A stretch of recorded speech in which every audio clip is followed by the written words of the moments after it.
আসসালামু আলাইকুম। জাস্ট এই পেজটা থেকে অসংখ্য প্রশ্ন করা পসিবল। তো আমরা জাস্ট ইনফরমেশনটি একটু ফার্স্টে দেখি যে ট্রান্সলেশন অকার্স ইন অথবা cytoplasmic organelles involved in protein synthesis.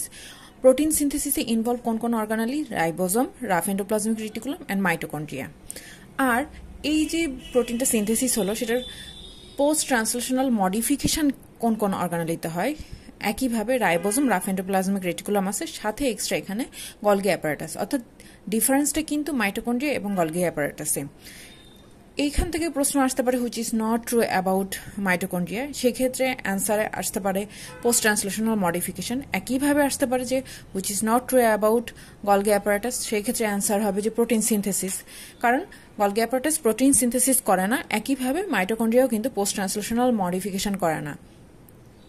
অর্থাৎ এখান থেকে প্রশ্ন আসতে পারে যে which organelle does not involve in protein synthesis, which organ does not involve in post translational modification. অর্থাৎ এইভাবে কিন্তু অসংখ্য প্রশ্ন করা পসিবল, তাই আমরা এটা একটু দেখে রাখবো।